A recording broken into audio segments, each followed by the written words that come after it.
Hello everybody, welcome! We finally made it to our pitch event! Woo! Are you ready for it? I cannot wait, I'm super excited for this afternoon.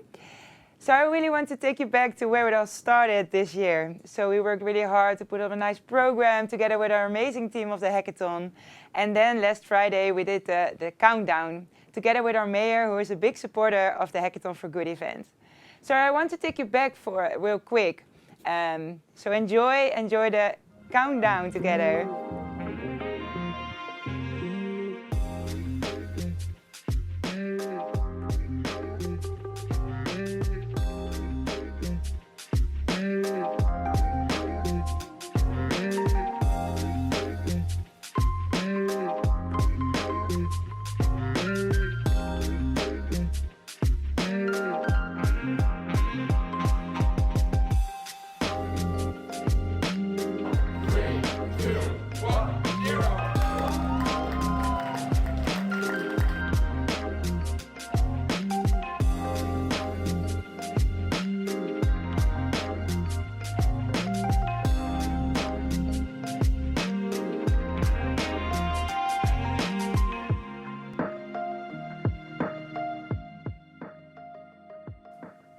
Yes, so this was such a special moment because this was also a hybrid event, the hackathon. So we were online and offline here at the Hackathon. The mayor was opening officially the hackathon for good. And then also online, there were a lot of participants joining.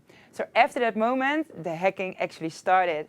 So there were a lot of teams here on THD, on the Hackathon, to solve some solutions, to solve the challenges. And they were also sleeping here in the building. So there was a lot of great things happening over here. And also online, we had the Hackathon platform where everybody communicated with each other. We had mentors supporting them. So we are really, really happy that we've created so much good things already. So you already did round one. And in round one, you all pitched your solutions for the challenges to the challenge owners. And we cannot wait to hear who is the winner. So what's happening next? So I will invite all the challenge owners one by one to announce every winner. So get ready for that because it's going to be very excited. And then also I invite the main jury to choose the overall winner. And once again, we hack for good. So that's the main goal, but we also have some amazing prizes. And for each challenge, you can win 750 euros of prize money. And for the overall winner, we have 3,500 euros. So, cannot wait. So now, we also have some bonus prizes this year for our partners. So we have World Startup, the Roseman Labs, and AWS. They are going to give some bonus prizes away today. So a lot of prizes to win, so please stay with us, because even if you don't win a challenge or be an overall challenge, you can also win maybe a bonus prize. So let's go over to the challenge winner announcements. And right now it's time to announce the first challenge owner with the first challenge, the Combat International Corruption Using Open Data. So Michael, hi. I would like to invite you here. Hey, how is it going? Are you excited? Very well. Yes, I mean it's been great to hear the pitches and see the progress that people have made. So very excited to announce the winners.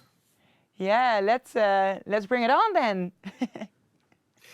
Right. So the winning pitch had a very good understanding of the concept. Even working on it for only 48 hours, I think it was a really great result. And even though it wasn't an easy question to solve, an easy problem to solve, they really understood what the underlying problems were. They did really well to show their understanding not just of the underlying data problems, but also of the actual sort of logistics issues and everything like that. They did a great pitch doing that. Their product has a lot of potential, and it did have quite the wow factor as well. So in the end, we're very happy to announce that the Innocents are the winner of our challenge. Woo! Let's give it up for the Innocents! Woohoo! Thank you, Michael, for announcing the winners, and congratulations to the Innocents team to win the challenge. Good job, guys! And also thank you for the other teams that joined this challenge. We are very happy that you've joined.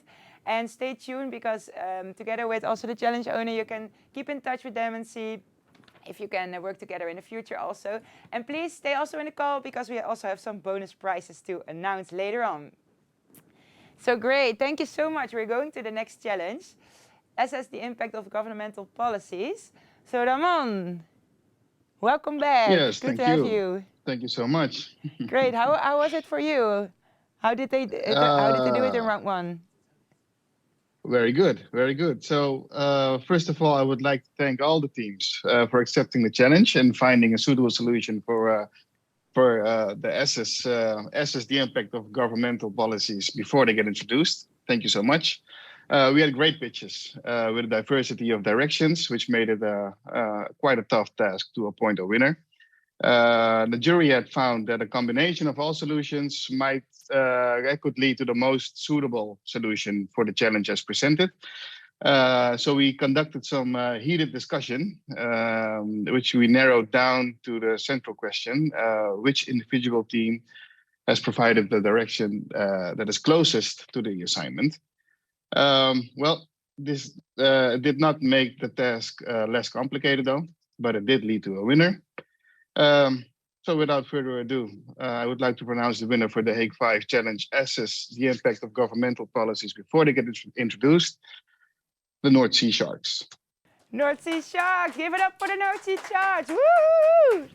Yeah, great. Thank you so much. Yeah, it can be quite difficult to choose a winner. If I can hear, it was a big discussion that you had over there with the jury panel. Can imagine. So, but thank you all. Thank you all for participating in this challenge. I think it was also an interesting challenge with a lot of teams that wanted to join. So a really good job, and once again, congratulations. Right now, we're going to the third challenge already, the future of greenhouse energy and heat efficiency. All right, Woody. Our Hackathon veteran is joining again. Yes, Maudie, thank you very much. And I really liked this whole week. I can say I had very good conversations with the different teams during the week. So it was nice. And also I want to thank the teams, but also your team, Maudie, for supporting this hackathon. And I'm glad that the jury was, well, for the jury, it was quite an easy task. We really have a good winner. So we all agreed on this. But the other teams, 3 of them, we had 4 teams, so 3 of them had a good suggestion, a good direction. But one of the teams was really excellent in presenting a good prototype, a feasible prototype. They used data sets for creating awareness for our growers related to the energy problem and how to solve this. So I think the idea which was presented is very useful also for us as Greenport West Holland to move on. And we're really looking forward to do this with the team. Although there were some issues in the team, and they didn't have this confidence that they had a good solution. So I really want to encourage them to continue. And for us, the overall winner is M3. So M3. I really hope go continue. Thank you, M3. We will see you later. Woo! Give it up. Yes, thank you so much. So that's great. So we can hear to wait more of you, to hear more of you in the future, because it seems like you're going to work together and create this big solution together and really use the prototype that you've created. I think that's a really nice job. A really good solution to the challenge. Thank you so much. Great, thank you so much. So we're going to the Sustainable Flower Production and Consumption Challenge. Hi, Dion. Welcome to the final round. How did it go for you today? It was interesting. A lot of new people and a lot of new data. So it was interesting. We had 2 teams that came really close. The winning team combined the external data and the internal data factors really clear, and also already made a working platform dashboard. And they also included competitor analysis and details on the roadmap. So the winning team is Team Poppy. Team Poppy. Yay! Woo! Great job, guys. So it's really nice to see what you can do in 48-hour hack. So you have only 48 hours, and then there are teams that can create in this only 48 hours. It's such a great solution where you can actually work with in the future. So that's really nice. Once again, congratulations to you all. Great, thank you. So we're going to the last challenge, the anonymization of sensitive data on social media. Jacobo, welcome. Thank you. How are you? How do you feel? Great. Also Yeah. very impressed of the quality of the solutions. Indeed, they were delivered only 48 hours, so I'm really impressed. It was a great experience. So for us, as I said, the jury was really impressed by all the solutions. We chose the one that was the most focused on the assignment, which was about anonymization of social media data. We liked the winning team because the presentation was very compelling and clear. They showed to have a good understanding of the problem. They have a working prototype, which works well and shows potential to be further developed based on the needs of the Red Cross and the humanitarian tasks at hand. So overall, the jury agreed that the winning team is What the Heck. Ooh, what the heck? Give it up for you guys. Yes. Congratulations. Great. So I agree on what you say that we have like 5 really big winners in the challenges already. But also for the other teams, it's really great that you participated together, because together we can make a big difference. So keep it going and keep hacking. Well, so now it's time for the winners of the challenge. Look at the platform of Hackathon for Good. Our team will share with you a link for the separate winner calls.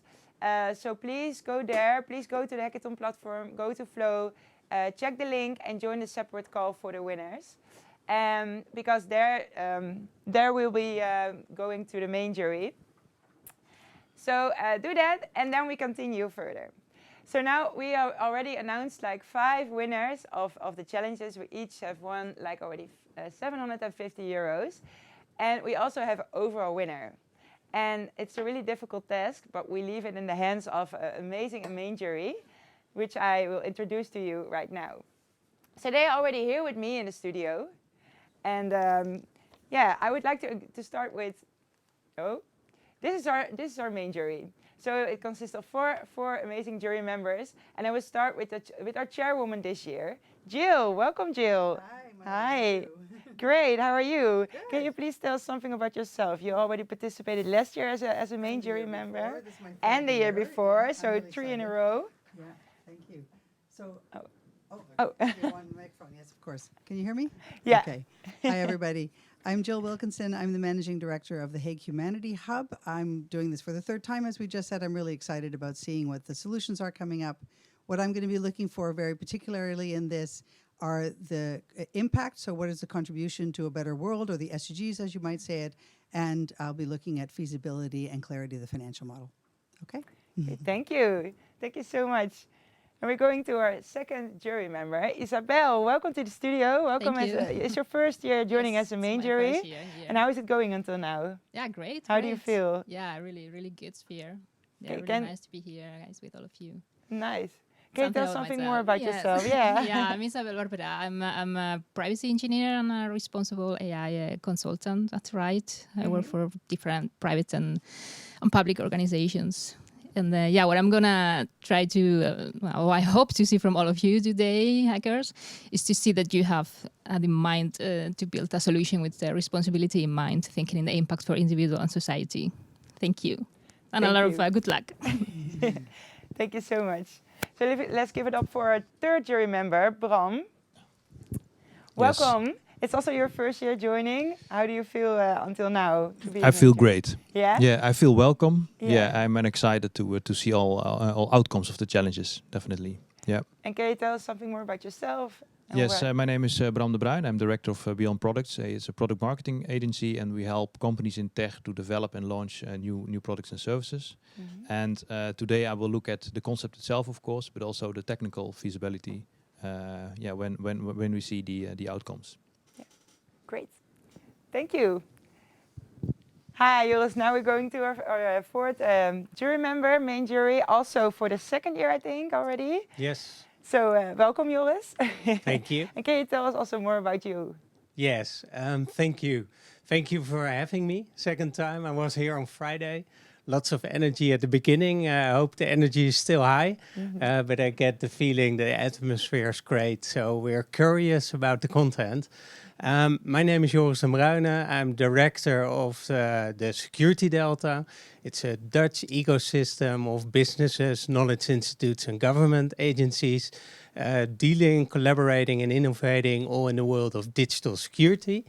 That's my main job, but I have some other roles. I'm chairman of the Committee of Peace, Justice and Security in the Dutch AI Coalition, also chairing the whole Dutch AI Coalition program team. And I'm also a board member in the Greenport, West Holland. So some of the challenges are familiar to me. Really looking forward to hear the answers, to get the ideas, to get the energy, looking at, is it an answer to the question or the demand? Does it make impact? And, well, might there be a business model in it as well? So, yeah, that's it. Well, thank you so much all for introducing yourself. We are very happy to have you. Once again, thank you so much.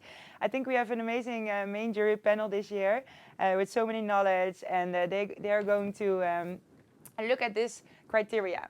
So here once again is the criteria for the hackers also once again. So make sure that you know this criteria and that you use it in your pitch this year. So it's almost time to start round 2 pitching. And I would like to go over the pitch rules one more time. So we start with the first challenge in a couple of seconds. And we first have some time to set up. So hackers, you can set up, prepare your presentation, share your slides, and then just start pitching. You have 5-minute time of pitching. Now you already know your pitch. And I wish you all the best, wish you luck, but you can do it. And then afterwards, we have some Q&A from our main jury. So they're going to ask you some questions. And then we move over to the next challenge. So are you ready? Woo! Let's give it up for our first challenge, Combat International Corruption Using Open Data. Our first challenge winners. Hey, are you there? Yes, I am. Hello. Hi, welcome, welcome. Can you set up your pitch? Are you ready to pitch? Let me grab the slides.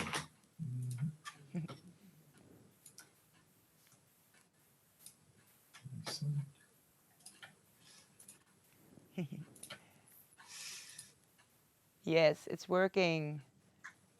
You can share it. Yep. Right now we can see it. And we can still hear you probably.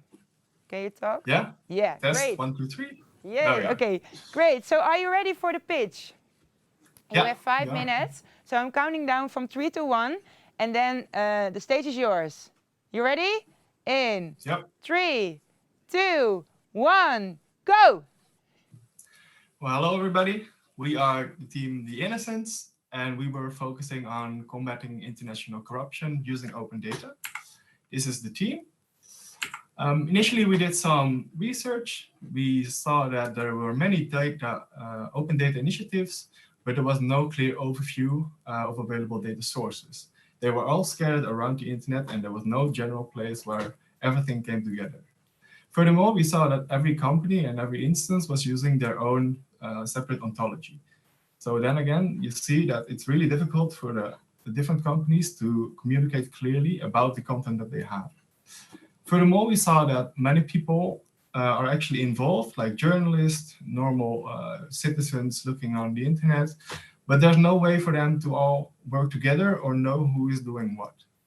And the third finding we had was that there are many applications available that use open data, but they all only focus on their own data set. Therefore, they really miss out the opportunity to integrate different kinds of data sets.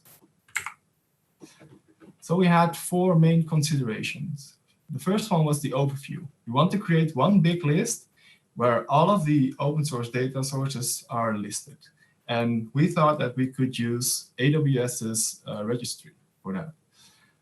Furthermore, we wanted to create an application called the Corruption Monitor, where we could provide the option for everybody to upload their data, so everything is in one place. And additionally, the corruption monitor would also allow the users to see some additional features. The corruption monitor would actually help them pursue their investigations.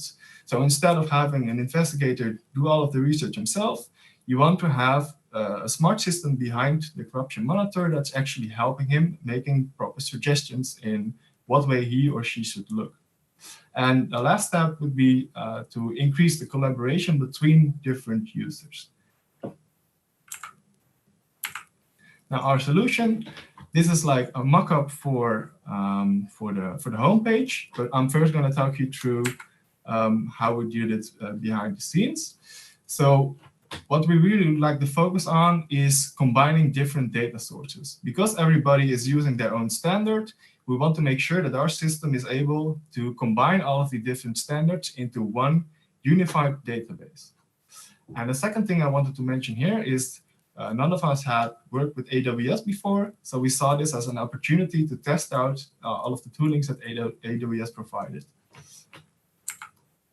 And within there, we created this application. So this is the home screen. You see a corruption perception index and some general statistics regarding corruption. And we thought it would be nice on the right to see, to give the user a news feed so they can stay up to date with the most recent investigations and publications. Then it's possible for the user to go into the available data sets that are connected within the corruption monitor. They can see what's already out there, and they can even provide their own data sets if they have them available. Furthermore, we would like to introduce a search function that goes through all of the connected databases, allowing the journalists or users to easily detect whether or not an entity they are looking for is mentioned in one of these databases. This is what we envisioned one of the entity pages to look like. So we have a name and some general statistics.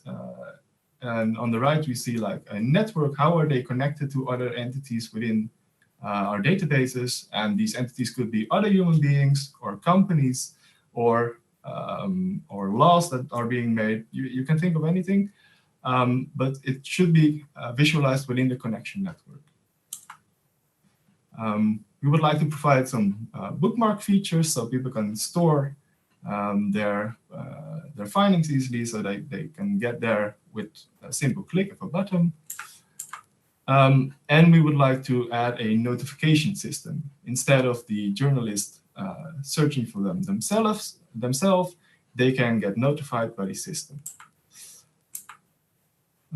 And the final feature would be to actually give the investigators a platform where they can communicate and collaborate on, for example, if they are investigating one specific entity, this would be like a hub where they can all come together and All right, we have 5 more seconds left. Communicate. Thank you. I think we can wrap it up. Yeah. Thank you so much. Well, thank you for your energy and time. I think it looks great, but I'm also very curious what the main jury thinks. So it's time for the main jury to ask some questions. Do you have some questions? Who can I give the word to? I think Joris is wants to ask the question. Oh, I also have a question. Okay. We have 2, yeah. No, really interesting to see how it works and what you're doing. Good explanation also of the context and considerations. But are you making a business out of this, or who should be owner of this corruption monitor? Yeah, so we didn't really approach this as a business case. We thought it was more like a fun project. But it could be this is owned by, for example, a government or an NGO or anybody who is interested in protecting the world from corruption. Did that answer your question? Yeah. Yeah. Okay, great. Thank you. And we have another question from our main jury. Isabel, can you ask the question? Yeah, of course, relating to privacy. I mean, we have seen some very personal data there. So I was wondering, how have your team tackled that aspect? Thank you. Yeah, this is also a remark we got in the first pitch. We didn't really consider enough that we should protect the privacy of the users or of the people that are mentioned within the dataset. So that's right, we have to reconfigure some stuff to make sure that there's no private data being exported and shared when it's not wanted by the individual itself. All right, great. Thank you. So work in progress. Okay, thank you so much.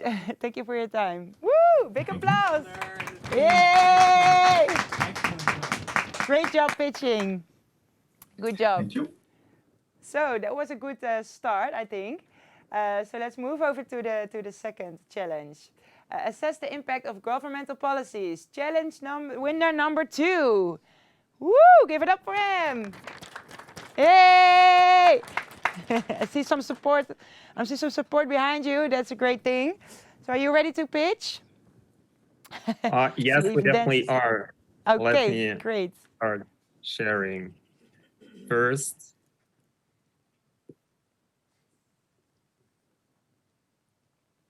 Yes. Great. We can see your slides. Are you ready for the pitch? Yes, let's start. Let's start. What a confidence. Like it. Okay, great. So I will count from 3 to 1, and then the stage is yours. All right?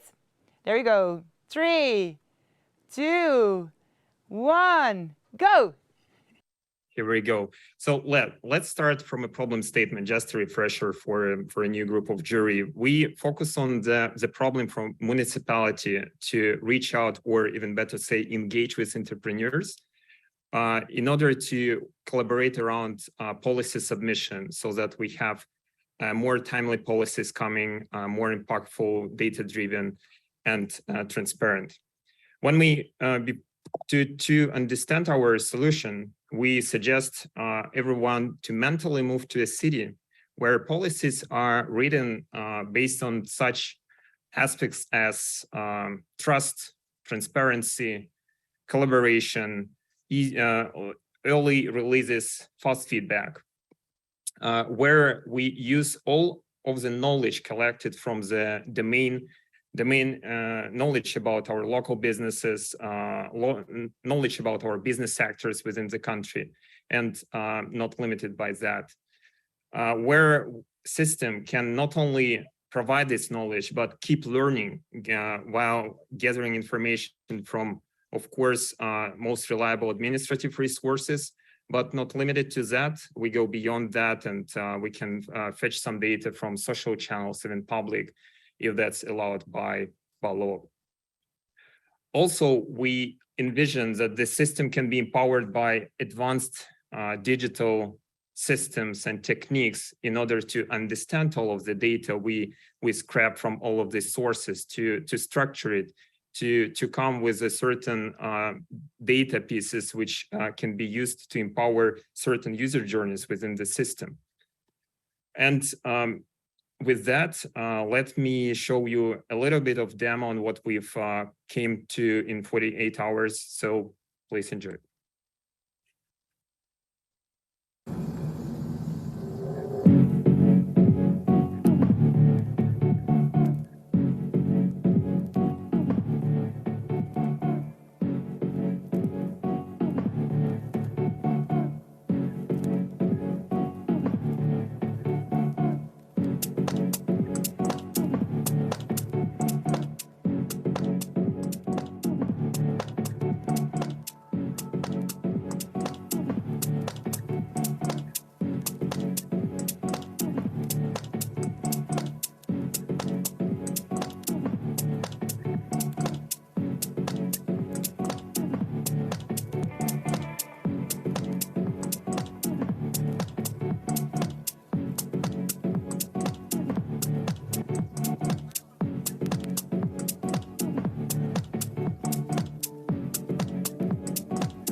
Yes, and let's proceed. Hope you enjoyed the journey we built for the prototype. So let's follow up with a little bit of details about our system. So in the heart of this system is a state-of-the-art data pipeline with Amazon Neptune, providing capability to store our ontology knowledge graph, let's say. Then we have a layer of crawlers, which are able to fetch data from one of the concrete sources we've got, KVK data source, but also we can extend it and scrap data from different public resources, etc. Also, we have a number of services like Amazon Comprehend and Neptune ML, which are able to look at this data and extract some meaningful information out of it.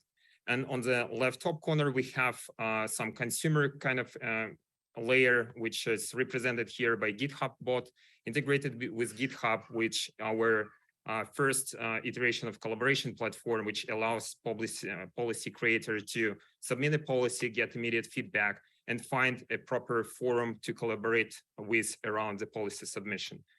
With that, thank you very much. Woo! Give a big applause. Great. Goosebumps, yes. Great, thank you so much for this amazing pitch. I think everybody here was like a bit dancing, you know, so watching and dancing. And I hope that the main jury paid attention because the music was like really motivated for dancing. But I'm curious, yeah, are there some questions? Are there any questions? Bram. Yes, thank you for this presentation. It's quite a progressive approach you're taking right now. And I also can compare it a little bit with Twitter. As of a platform who can define, you know, for a majority, you know, what should happen in the future. And that's also a question I have: is how do you have an idea how you want to, how you can prevent that policy is judged in a negative way, or you know, it's influenced from the outside? How are you planning to deal with that? Yeah, that's a tricky question, right? Because we need to find a balance in between like transparency and open forum and the control around the feedback. I think just thinking aloud that we need to have policy owners and of course some some mechanics in order to a little bit moderate the flow. We can't go really for complete freedom here. So some moderation around this process needs to be in place, and certain group owning the policy and having some mechanics to control it. Yeah, thank you for the question. Thank you for the answer. Next question, Jill, you also have a question. Yeah, a very impressive demonstration. Thank you very much. And I really like the fact that you took a specific policy question and showed how that would work. My question is around the robustness of the solution when you're looking at maybe more complex policy questions. So you used the parking strategy, what that would be, but imagine you were looking at how to make small and medium enterprises more sustainable over time, something a little more complex. How robust would your solution be in addressing more complex policy questions? Right. So let me take it from this end. So the whole idea that on submission of a policy, we introduce so-called classifier layer, which in this case was fully automated, which allows to get a policy, run it through some ML models, and get some classifiers like policy impacting parking, then take this classifier, go to our ontology database, pull in some sectors and concrete businesses, and start to collaborate around. So if the policy would be more complex than our model can actually handle, then we will probably involve policy creator to help the system, to teach system on what exactly this policy is about, to help to assign some manual, some classifier probably, so that we have this continuous learning loop in between policy creator, which we believe should understand what this policy is about, and the system. So in hybrid, we could get a decent result, I think. Okay, thank you very much. Thank you. Once again, a big applause for you guys. Great job, great presentation, great video, great music, great energy. Yeah, and thank you also for the good questions.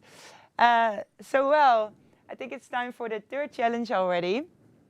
The future of greenhouse energy and heat efficiency. So, challenge winner, where are you?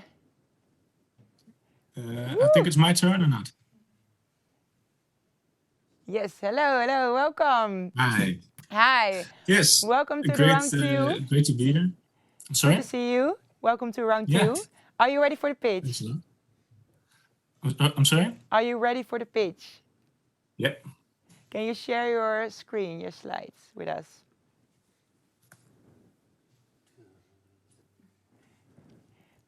Woo! Here we go. All right. Yes, great, thank you. Okay, so I will count down from 3 to 1, and then you hear me screaming go, and then it's the stage is yours, and you can do your pitch. 5 minutes. You have 5 minutes. Okay, thank you. Okay? Okay, so there we go. 3, 2, 1, go! Yes. Thanks a lot. Well, my team did the challenge for the future of greenhouse energy and heat efficiency. We wanted to make a platform where people can log in and supply some details. I will show it later in the prototype.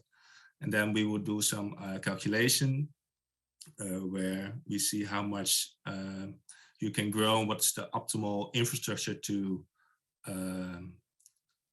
do all that. So yeah, this is the landing page. You fill in a name and then you say how much area you have for the different crops, and you fill in an address, and that way we can locate where the client is, and we will calculate like what yields you can get from the crops and how much energy you are going to need for the lighting and heating. And then we will calculate how much that would cost with the current infrastructure. And also we give some options on how to improve your setup to make it cheaper, but also more environmentally friendly, which also is very important, of course. And so we would, like here, based on location, you get a map of the location of the client. And then it will also see where other people are with a similar problem or would already have a solution. For instance, this is for heat pumps, and then this part is not working yet, but you could click on a location and then you will get contact details. Also, for every solution, we will give follow-up steps so people know what they can do to improve their infrastructure. With the solar panels, like based on a Google Maps, we can calculate how much space there is for solar panels. And we calculate what the current expenses are, what the future expense is, so how much you will save and how much time it will take to recoup your investment, and also what this infrastructure will mean for your CO2 emissions. Then you can download all the results in an Excel sheet or a PDF to maybe send it to your superiors if you want to convince them that you should change something in your setup. And it will also be possible to to store all this information on the site and make an account. And that way we can also, like for instance here, when more people are starting to use this platform, you can connect them, and that way they can also invest in solutions together. What else should I say? I think that's basically my pitch. I'm sorry I don't have any nice music. And like we could make money of it by working together with, for instance, suppliers of solar panel or heat pumps or whatever. And also it could be possible to maybe, if people want to make an account, that there's an payment for that, so like a subscription model or something like that. Are there any questions? All right. First of all, big applause for you. Woo! Great. Thank you so much for this pitch. And don't worry, you don't need music. You did a great job and it looks fantastic. So I'm really curious also for the main jury. Are there any questions about this model? Yeah. You're going to have one. Viewers have a question. Yeah, thank you. Insightful and give some oversight. But how do you attract people to use this platform? How do you mean? How do you attract them? No, you said, well, if more people join the platform, you get more information. But how do you get people involved in this platform that they would join? Like if you mean in the first place, there should be some marketing, I guess. And then when they eventually know of the site and they use it, they can, they have to fill in the data. So that's already, we store that data. So then you know, okay, this company is at this location and is interested in changing their infrastructure.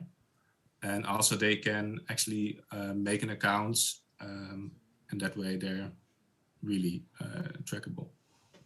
All right. Did that answer your When question? they make an account, of course, they have to supply a little bit more information, like contact information and stuff like that. Okay. All right. Thank you for your answer. Thank you so much. We have another question from our main jury, Isabel. Yeah, hi, great project. Yeah, I was wondering if you spent, a bit related to the question from my colleagues, if you had spent some time regarding accessibility. I mean, this project has some dependencies on the data of the users. So the front screen, the front end is also really important. The users really understand what the benefit is of using it and what type of data they have to input. So I was just wondering if in your whole development process they thought about that. Thank you.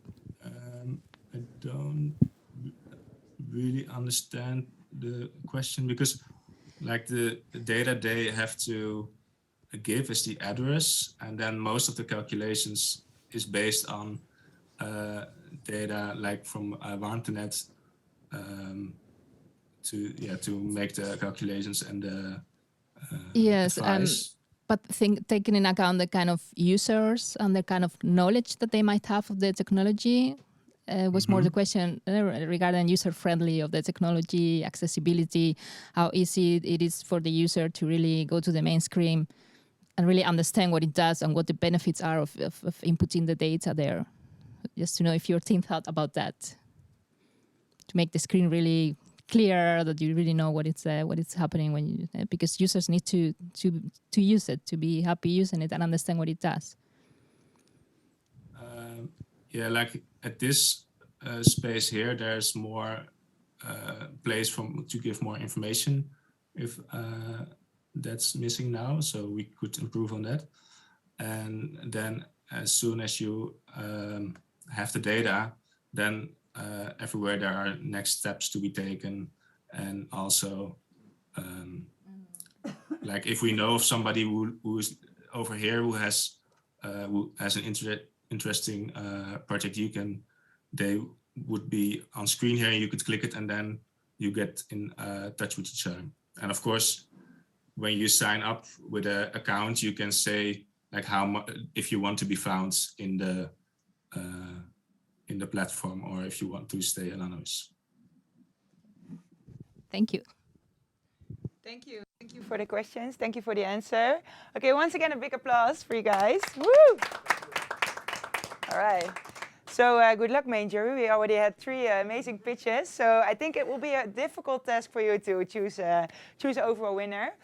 And yeah, we have 2 more. So yeah, let's give it up for the next challenge winner from the Sustainable Flower Production and Consumption. Hi. Are you there? And you ready for the pitch? Yeah, yes, we are ready. All right, great. Can you share your presentation slides with us? All right.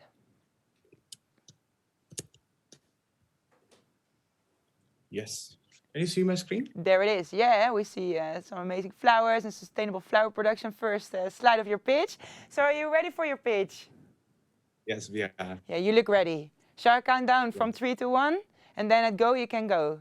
Right? Yes. Okay, 3, 2, 1, go.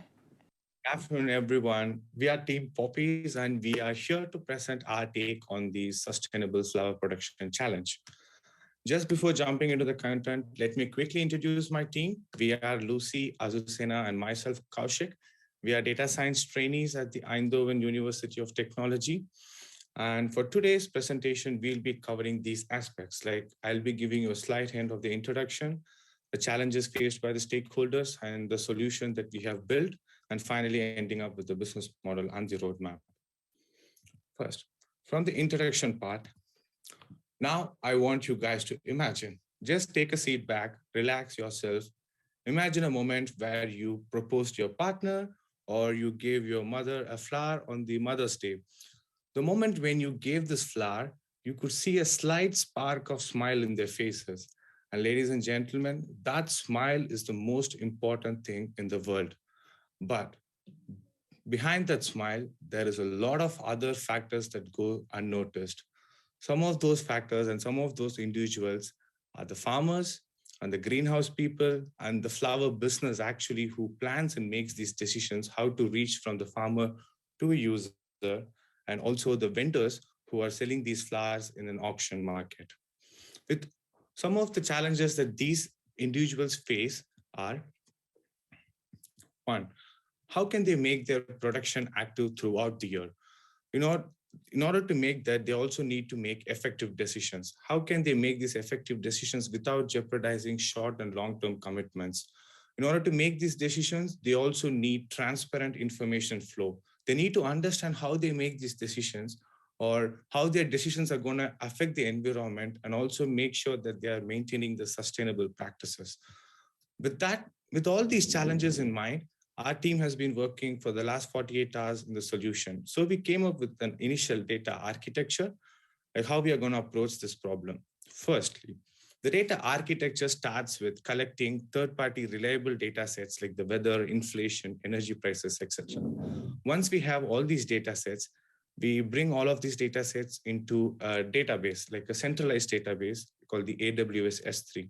Once the data set is brought in, we now clean the data, we merge the data together, and then we make sure that we anonymize our customers' private details so that their personal information is not leaked. And then we find some trends and projections and then plot these visualizations in the dashboard and host it in a very secure AWS environment. And our users can use this environment globally anywhere from the world. Nextly, I would invite my friend Lucy to show you guys the dashboard. Thank you, Kaushik. You actually left me on a smile with looking at those pictures. So first things first, you will see a QR code in the Poppies dashboard. You can follow us through your smartphone or ask to actually send the link in the chat so you can find it. So let me walk you through a little bit of Poppies, which mainly we have three main factors on the top of the page, which are the external factors, the KPIs, and the projections. The external factors, we wanted to provide something to LG flowers that will be able to compare years or even months through here. Another thing that you will be able to see is that the external factors, mainly we call it like weather, you can be related with inflation, that a lot of the prices are coming up. And this is something that will at some point make a decision on greenhouses or how to do their expenditures. Now we have KPIs page. This is mainly for internal data. And our wow factor in here is actually we are acquiring data from Google Trends. So what is the demand outside and what is people interested outside? And we also want to compare what our prices against the market price. If we are going too much up, so we give the fair price to our customers. The third thing, we are able to provide projections. You know, as data scientists, we will be able to forecast and most likely do white box models, because then it will be easier for the legal team to actually provide those results. If I actually want to share this to my customer to provide transparent information, I can just do a screenshot of the report and send it to them. So just to finalize, I would like to provide some of the roadmap in here. So this roadmap includes basically replace the synthetic data with the actual data. We don't really have internal data from the company. The second one is integrate the systematic risk KPIs, anything government related. Okay, your time is up, unfortunately. But thank you. Big applause for you. Sorry to interrupt. Thank you. I didn't want to interrupt you because I was like so focused and so energized. Sorry. Okay, so thank you for your pitch. It was amazing looking at your pitch and listening to it. So, main jury, do you have some questions? Bron, go ahead. Yes, I have several, but I can only ask one. But thanks for this presentation. Also, your introduction, it let us smile, to be honest, everybody in the studio. So compliments for that. And also compliments for the fact that you already created a first model. I do have a question about the KPIs you wanted to use. I only have seen a few, but can you mention like the 5 key KPIs that are relevant for a greenhouse owner that you want to integrate in your dashboard? So yeah, I can take that one. So for the greenhouses, we actually wanted to acquire the external data so we can compare it. So mainly the CO2 emissions, what's the temperature outside actually putting, if it's making too much risk into water expenditure, energy prices. So what it's mainly, it's just the comparison within those two and seeing how the company is doing against what's happening outside. This will be the KPIs. All right. Thank you. Thank you. Did that answer your question? All right. So we go to our second question from... Okay, you're on. Go ahead. They all have so many questions, they cannot choose which one is sorry. going to ask the question. No, First, okay, Isabel. That was excellent presentation. Thank you. Yeah, I was just curious about in the mention of synthetic data, when there's like a change from synthetic data to real data. And I was wondering, how is that process? Because I can imagine synthetic data comes originally from the real source of data. So if you can explain a bit how that process, that replacement will work. Thank you. So basically, we try to acquire these data sets because when we showed you the dashboard, the second page, which were the internal metrics, we actually needed the LG Flask group data because since we didn't have the data, so we had to simulate that data by considering an average distribution. So we actually simulated the data and then made that dashboard. So that's why we were like, we had to replace this synthetic data with the actual data from the LG group. Mainly the synthetic data, actually we mostly just simulate the prices because we actually have market prices. So we were able to simulate it based on the market prices against the company prices. Thank you. Thank you. Give it up one more time for puppies. Woo! Thank you guys for your pitch. So everybody, you know what to do. Buy a flower if you want to see somebody smile because it really works, also virtual. So we are very happy with that knowledge. So last but not least, we go to the challenge winners, anonymization of sensitive data on social media. Yay! Are you ready for your pitch? Yes, of course. Thanks a lot. Klaas will share his screen, so I hope you can all see it. Yeah, we can see it. Thank you. Well, then shall we get going? Yeah, so I will count down for you. Are you ready? Both? Are you ready for it? Last but not least, I will count down in 3, 2, 1. Bring it on. Let's go. Yeah, thanks. So yeah, we are Team What the Heck, and we've worked on the anonymization of sensitive data on social media challenge. Let's first briefly introduce ourselves, and then we'll deep dive into what we have built.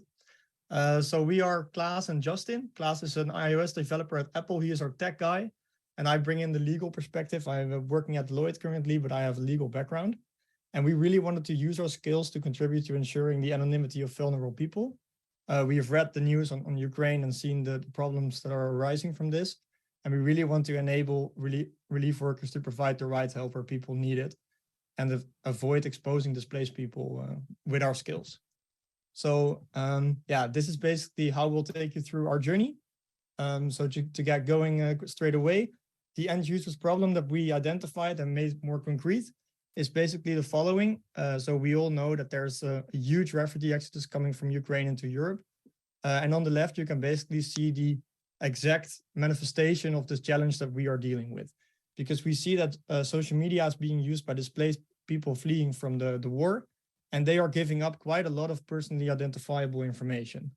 Well, as you can see in the post, this man is providing his name and all that stuff. So that might be quite dangerous and might actually cause harm to him and his family.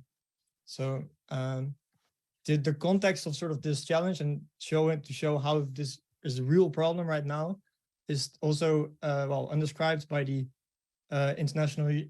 United Nations International Organization for Migration, which also basically made clear that already 46,000 of Ukrainians have suffered from human trafficking before the war, so that might only increase right now. So what we've done in the context of this challenge, and also part of the challenge, was to basically define what personally identifiable information, PII, actually is that we took different aspects of someone's private life. We focused on the social media mostly, but we might also, like in future development, include IP addresses and all that kind of stuff. But for now, we focused mostly on the basic concepts like names and geographic locations. And we also formulated some very clear requirements for our project. We want 100% recall score, meaning that we have a very low tolerance for leaking personally identifying PII after our model has processed it. We want our model to be language agnostic, meaning that it doesn't really care about languages. And we do that by translating to English first and then ensuring that the model works perfectly. And we also wanted to build a solution that is easy to implement and resource efficient, meaning that we don't need like large computers and stuff. We just wanted to be able to run it on our laptop locally. Well, Klaas is now going to give you a demo of what we built, and then, well, thanks. Yes, let's check it out. Over here, we have a video of our tool. I'll speed it up a little so you can see it in time. As you can see here, we imported a Telegram message, and it has automatically detected some terms here on the left that are PIIs. And it has classified them with, for example, a name, a date, an address, etc. There's now a human step involved, so someone from the Red Cross can add some terms. So, for example, if it might have missed Lviv and Kiev here, they can add it in this step. Next up, they can choose what terms should be used to replace it with. So, for example, the tool generates some automatic names like name 1, name 2, name 3, address 1, etc. But you can do something else if you want. And last of all, the anonymized result is shown and can be exported to be used in other machine learning tools or other causes. Going on, the way we achieve this is by making a model that first translates the text in any language using GPT-3. Next, it tokenizes these sentences into usable parts that can be fed into the tagger that uses a bilateral long short-term memory network to tag these tokens with their type and whether they are a PII. Last of all, is passed to the human who can check if this is correct. And finally, in our easy-to-use platform, correct it if necessary. So the main advantages of this is that it's very scalable. So a system is usually about 3,000 times faster at reading a text than a human, meaning it can process a lot of things quickly. It's easy to use. Since we still wanted to have a human in there for security purposes, for not leaking PIIs, we made an easy-to-use interface that's lightweight, so it can be used in the field in Ukraine with computers that might not have very quick internet speeds or quick processors, and it's very secure. So our model has a recall score of close to 1, 0.99 for English. So as long as the translation that was step, it. Time's up. I'm sorry. Oh, I didn't want to break, but well, time's up. Give a big applause for you. I always hated to interrupt somebody while doing this amazing pitch, so I'm sorry, but great job until now. So I think that you also created an amazing model. I'm amazed by all those pitches, and I'm looking at the main jury right now. They're still discussing who's going to ask the question. So, Jill. Hi, so I'm going to start. Yeah, thank you very much. This is really interesting to see how you're approaching it, and I think you got the sensitivities really clear. What I was wondering if, and maybe you would have said that in your presentation, is could you explain how this helps the Red Cross or other aid organizations actually get aid to the right people? Can you explain how this contributes to that? Yeah, okay, yeah, Klaas, go ahead. Okay, I'll go ahead. So there's a lot of, for example, Telegram groups that are made by Ukrainians where they share information about where bombings are going on, where people are fleeing. And this information is very valuable to the Red Cross because they can analyze this and see where they need to send help or where they need to go. But it's not as easy to process this information because it contains a lot of sensitive information that you might not want everyone to see, right? So this is where we come in. We pre-process this data so it can be passed on to the Red Cross and used to help people in need. Okay, great. Thank you very much. Who else? Thank you. Next question. It's for Bram or main jury. Let's go for it. Yes, I have a question about the translation. Maybe it was in your final sentence, but how does that work? Is it like that you scan on English language and then you translate to Ukrainian or vice versa? Can you tell a little bit more about that? Yeah, so it's the other way around. Oh, yeah, go ahead. Yesterday we had a discussion with the challenge owner of the Red Cross, and also like talking to them, it became clear to us that they actually have quite a lot of people that are already anonymizing these posts. And how they do that currently is basically they are translating the languages to a language that they know. So for us, well, English was probably the easiest choice then. So there is already models that do that. So that's helps in sort of providing our solution. And our specific model is trained on English originally. It was trained on a very large corpora of data, so that's great. And we can fine tune it for more specific languages. But for now, the main advantage of how this helps people is it basically helps the Red Cross employees or people that really want to provide aid by providing suggestions. So it just makes their work a lot easier because they don't have to first read the text. It just already provides them with suggestions. They only have to check whether the suggestions are correct and are actually removing all the sensitive data. Does that answer your question? Yes. Yes. Thank you, guys. Give it up for this amazing duo. Woo! Great job, guys. Thank you for the pitch. Thank you for all challenge winners for the pitches. I think it's a really nice and really hard decision for the final jury to make. So right now I'm gonna leave you guys. I will leave the main jury now to make this decision, and we will come back to you later on. Right. So we're first going to AWS because Luca cannot wait. I see him like being so enthusiastic. He cannot wait to announce his winner. So Luca and assistant of Luca. Second. Yeah, this is my son David. Hey, nice to meet you, David. Hello. He's been chaperoning me for the most of the afternoon. So yeah, thanks for having us. First of all, I didn't mean to do this yet. Wait a second. I didn't know. This is also fun. No worries. Belongs to the Fun Factor program. I'm hacking at the same time. So I hope everybody's there when we announce the prize. Just 2 words before I do announce it. So really super organized event. So way to go. Also in the virtual and on-premise, it was perfect.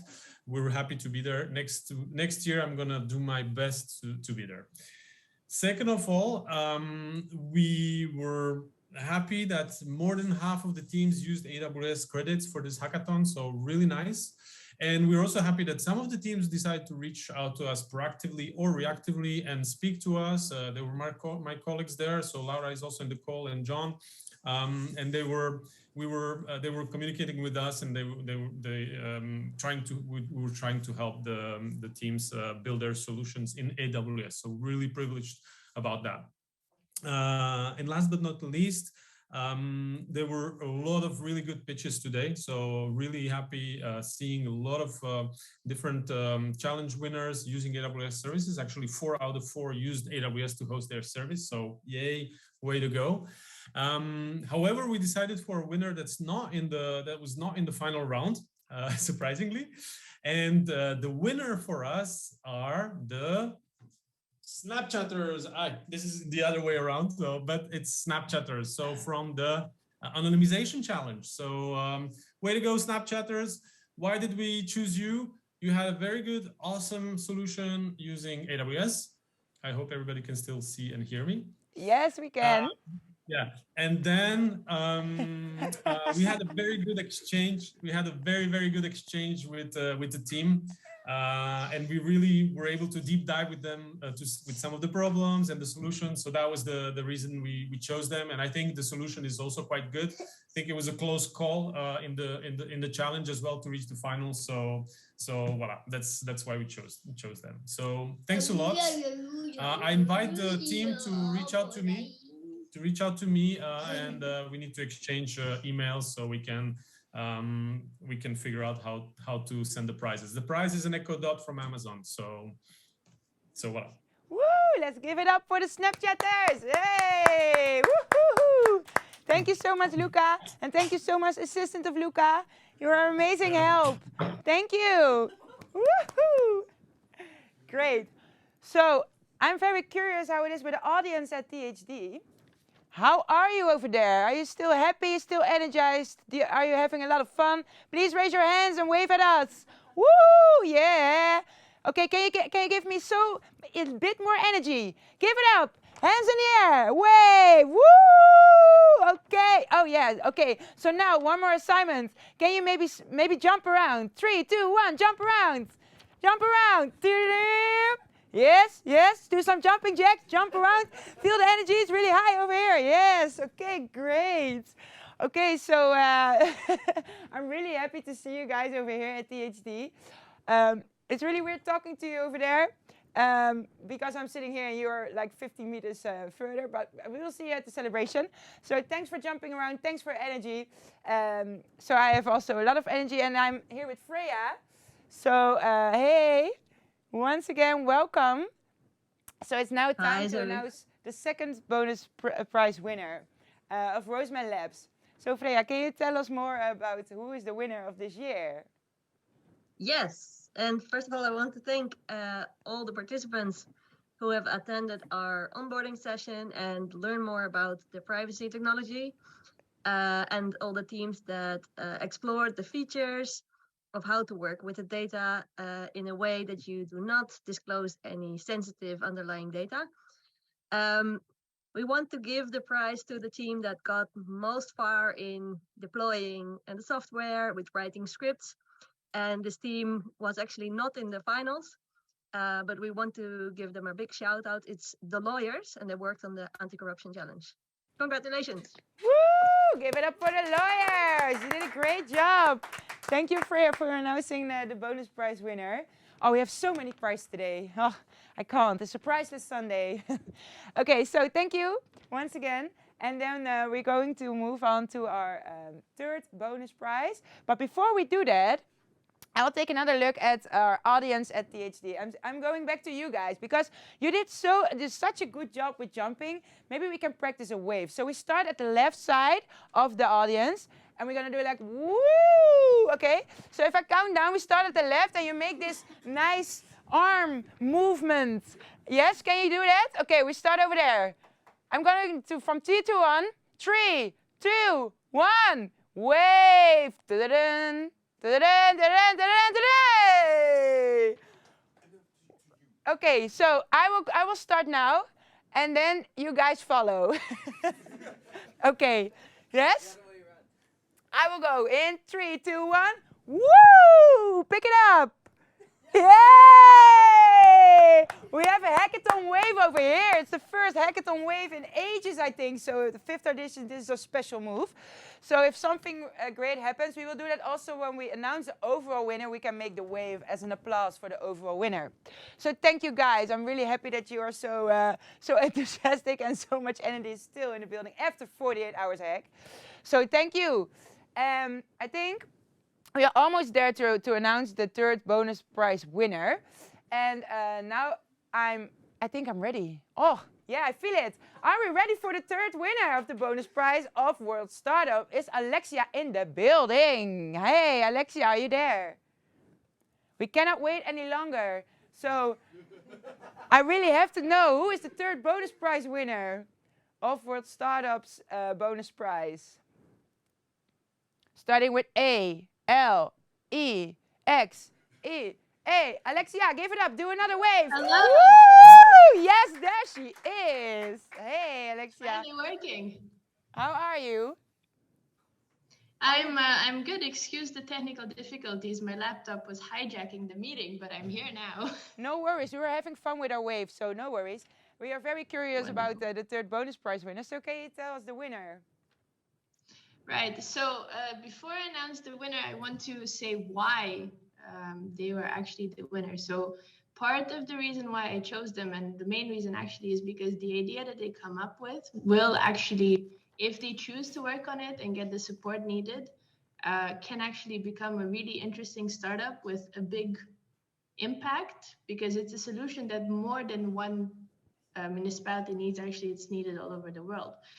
So without further ado, please excuse me if I mispronounce, but the winners of the extra prize from World Startup are the Plekumat.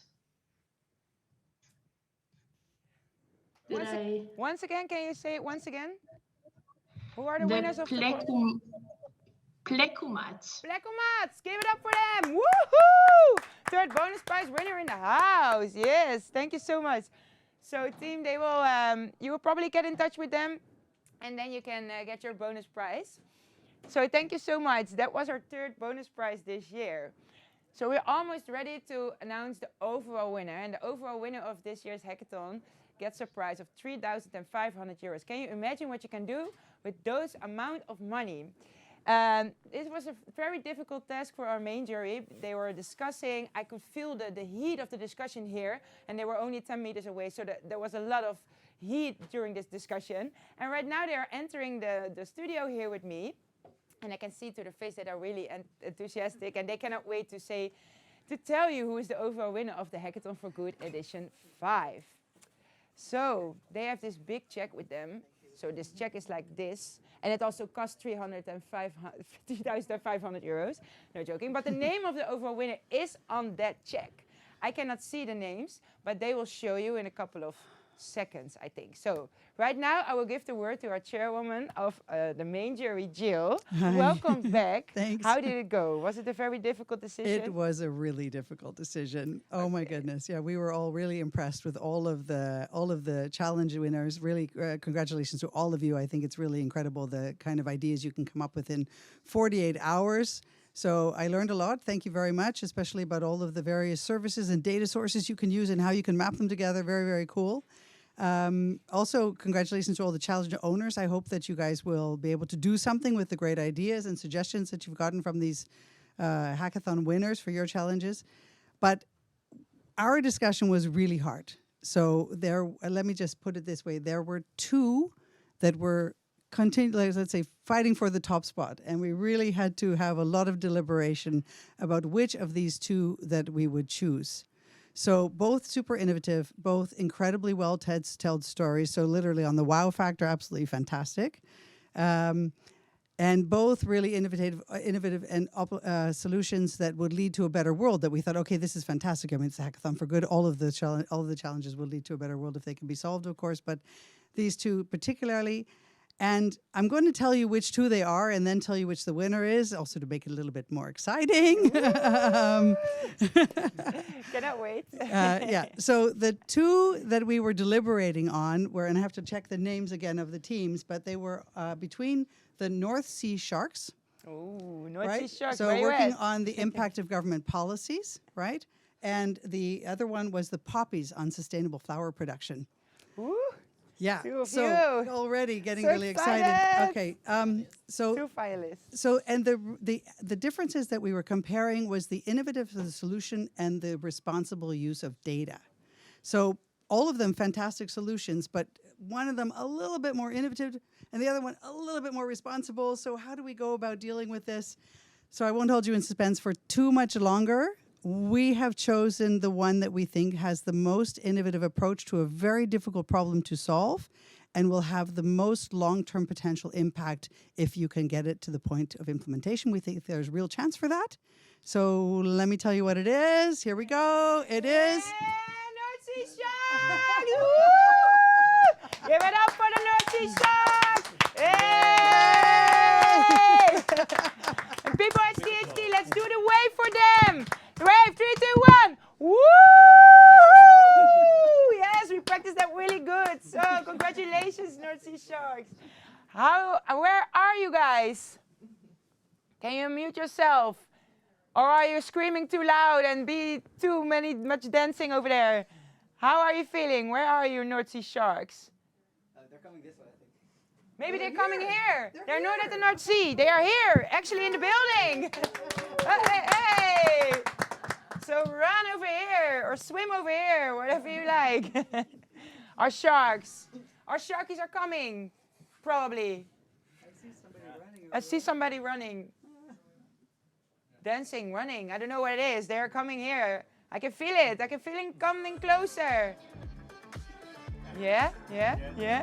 Not yet. Waiting for it. Okay. Still waiting. Oh, they're coming. They are here! Woo! Let's give it up for the North Sea Sharks! Congratulations. So, what a big group. Congratulations. Woo!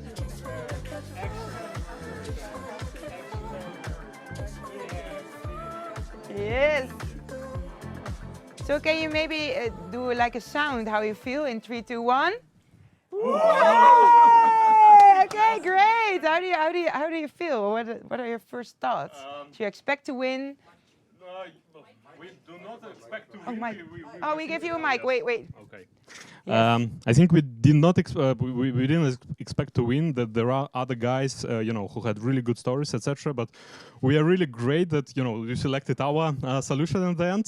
So because we worked hard to make sure that the challenge is literally solved, right? And I don't know. We are happy to be here. Yes, let's give it up for you guys one more time. We have a winner of our 5th edition of the Hackathon for Good.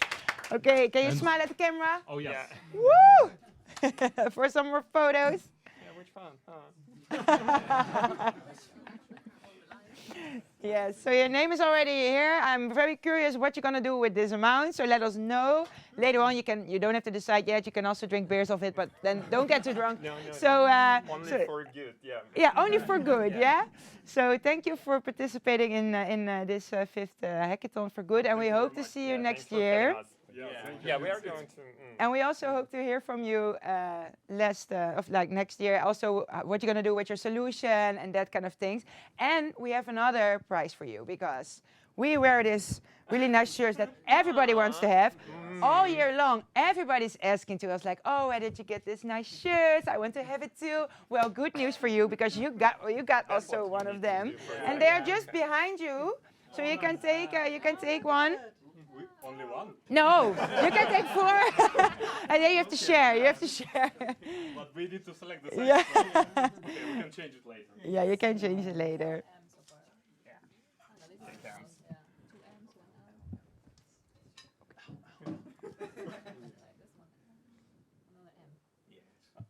Should be fine. Someone will have we can change.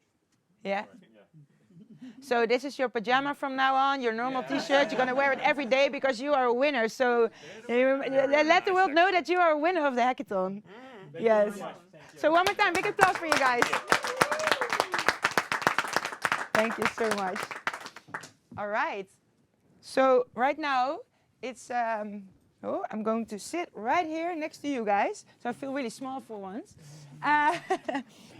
So wow, what an amazing hackathon it was. Like we had so many participants. We had like 5 amazing challenges. We have mentors, we had juries, and we had the overall winner of the 3,500 euros, the North Sea Sharks. We just went here and now are really famous. So I want to say big thank you to you all. I want to say thank you to my team from the hackathon that make this possible. I want to say thank you to the location of the Hague Tech. Thank you for the challenge owners for bringing in such amazing challenges. For our jury panel to share their knowledge and to choose the winner, which was a really hard task. Also for our mentors that helped our team so well. And thank you for all the hackers that joined this year. Also, I want to thank all the sponsors and partners, which you can see here on the screen. And I would like to ask you one more thing. Save the date, because next year is the 6th edition already of the Hackathon for Good. And the last weekend of November, 24, 25, 26, we are starting our 48-hour hacking period again. And we will start our kickoff at the 18th of November, 2023. So please save the date, and we would like to see you there. So once again, thank you so much. And one last question, because we would love to have your feedback. So please let us know what you think of our hackathon, because we want to improve ourselves. We want to really do for good, and we hope to bring in some really nice challenges also next year. So big applause for everybody that got involved with this 5th edition. Thank you, and love to see you next year.